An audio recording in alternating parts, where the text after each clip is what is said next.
Hola, buenos días, bienvenido a un nuevo encuentro con la palabra de Dios. Bienvenido a este espacio de reflexión basado en las lecturas que la liturgia nos propone cada día.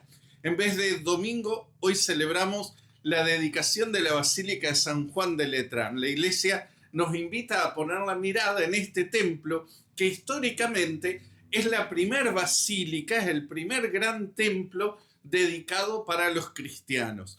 En el siglo IV aproximadamente, ese palacio, ese templo, lo que ahora es el templo, que era un palacio del emperador, cuando la fe cristiana se convierte en religión oficial del imperio, el emperador lo dona a la iglesia. Es un gesto de amor, ¿no? De caridad, y comienza a ser la residencia del Papa.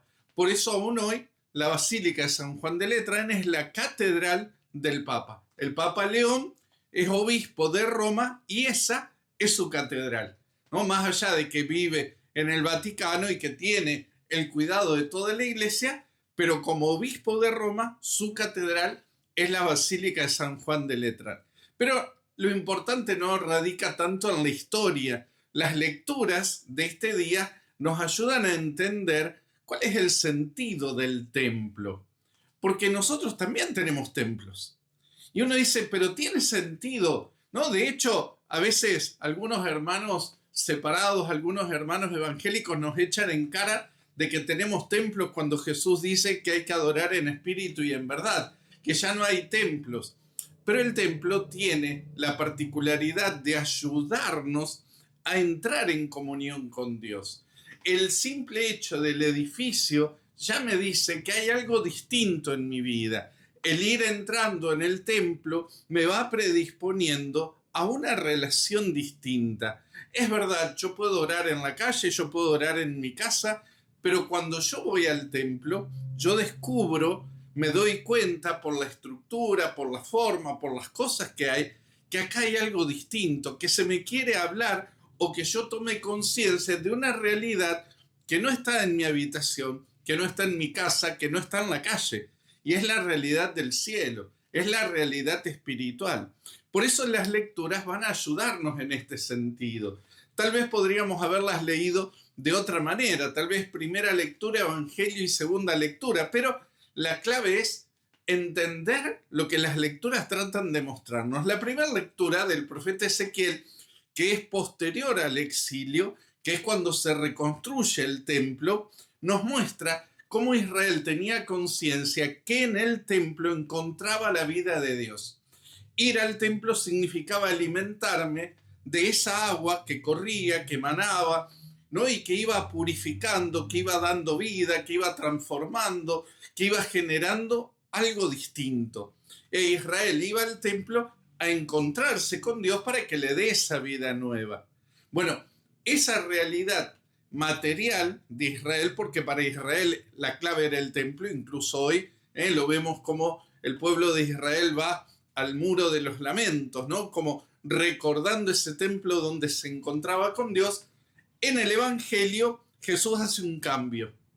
Ahora el templo ya no es tanto el material, sino que es Él. Él es el verdadero templo. Ese templo de Israel significaba, anunciaba, anticipaba la venida del Mesías. Es Jesús el Mesías. Es Jesús el que viene a traer ahora la presencia de Dios. Es Jesús el que viene a renovar con su gracia. Como esa agua que emanaba del templo, bueno, ahora es la vida de Jesús que emana de sí mismo y que se va dando a los hombres. Y es lo que vemos, leemos, meditamos en los evangelios, todo lo que Jesús ha hecho y todo lo que ha quedado a lo largo de la historia. Pero también, y aquí viene la carta de Pablo, también es en la comunidad donde volvemos a descubrir esa presencia de Cristo. Ese famoso donde dos o tres estén reunidos en mi nombre, allí estoy yo, hace que también nosotros nos convirtamos en templos de Dios, tanto de manera personal como de manera comunitaria. Y aquí, en esta mirada, vuelve a aparecer el templo físico, el templo material. ¿Por qué? Porque nos ayuda a entender que cada uno de nosotros somos parte de ese templo, ¿no? El templo material no lo tenemos para hacerlo más importante que la acción de Dios en nuestra vida, sino para recordarnos que todos formamos parte de ese templo, ¿no? Como piedras vivas que nos vamos encajando, ¿no? En la construcción del templo, justamente el templo espiritual. Pero las paredes, el templo físico, me ayuda a tomar conciencia de la importancia que tiene mi vida para la vida de la comunidad. Pensémoslo de esta manera. Imaginemos que un día empezamos, ¿no? Cada ladrillo que está puesto en el templo, cuando alguien no va, deja de ir a misa, deja de vivir la fe, vamos sacando los ladrillos. ¿Qué va a suceder? Se va a afear, se va a debilitar, porque justamente la clave es que estemos todos y todos unidos en Cristo.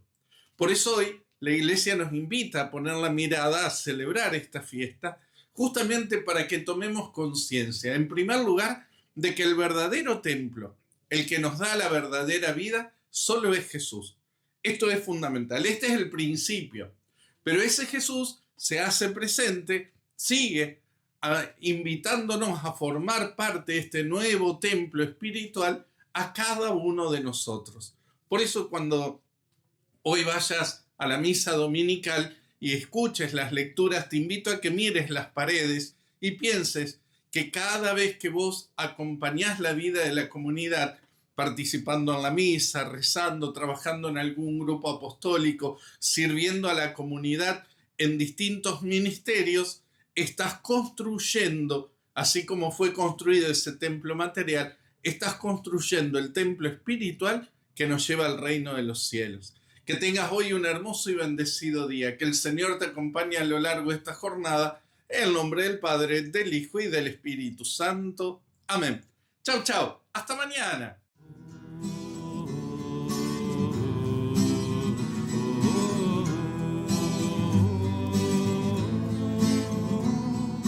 Próxima la Pascua, subió a Jerusalén y encontró en el templo mercaderes por doquier. Era un gran negocio el favor de Dios vender. Falsos propietarios ostentaban su poder. Bueyes y palomas, ovejas y dinero, rituales, sacrificios, tantos pobres sin acceso. Jesús al ver aquello, las mesas arrojó, con cuerdas dando azotes, expulsándolos gritó. La casa de mi padre es casa de oración, y la han convertido en casa de ladrones, tarifando su favor, el templo han destrozado, mas yo lo levantaré y allí Dios será encontrado.